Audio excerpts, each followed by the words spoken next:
Hello, and thank you for joining this virtual presentation. My name is Courtney Manthey-Pierce, and I'm a master's candidate at the University of Colorado, Denver. This project, testing the hygiene hypothesis among older adults residing in the United States, was conducted by myself and Dr. Tara Cepon-Robins, who is an assistant professor of anthropology at the University of Colorado, Colorado Springs. Data was also collected by Meg Super and Amber Eager. Support for this project was provided by the University of Colorado, Colorado Springs. Through this project, we examined the prevalence of intestinal inflammation amongst older adults in order to test the hygiene hypothesis.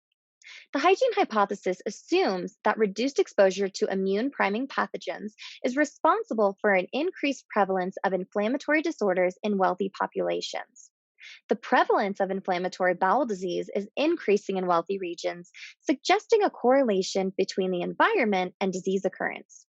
Inflammatory immune response may directly correlate with the hygiene hypothesis, as an overly sanitized environment may contribute to the inability of proper immune system maturation.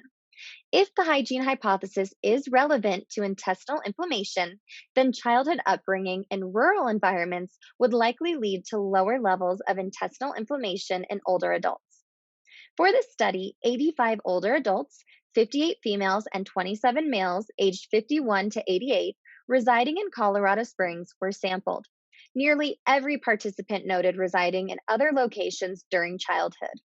Fecal calprotectin, or FC, was measured as it is a protein in some immune cells, such as neutrophils, macrophages, and monocytes, that is critical to the body's inflammatory response. Higher levels of FC is often associated with increased levels of intestinal inflammation. Since there is variation in inflammation with age, biological sex, and body composition, participants were also interviewed. Anthropometric measurements were also taken. Table 1 presents participant descriptive statistics. There was no significant relationships between childhood environment between the ages of 0 and 5 and 10 to 20 in both males and females. Table 2 shows ANCOVA for the effects of childhood environment from ages 5 to 10 on adult FC measurements. There was a large effect of childhood environment on FC for women between the ages of 5 to 10. However, there was no significant relationship for men. Table 3 presents pairwise comparisons for the effects of childhood environment from ages 5 to 10 on FC for females. The results indicate that females with clinically elevated FC had significantly higher community standing during childhood. However, once again, there was no relationship for males. Lastly, Table 4 shows ANCOVA, comparing childhood community standing by intestinal inflammation status.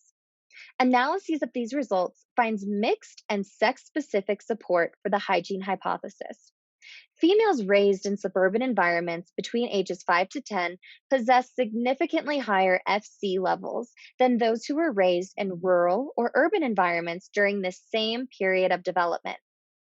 This suggests suburban environments, which are often associated with higher socioeconomic status, foster oversanitation compared to rural or urban regions.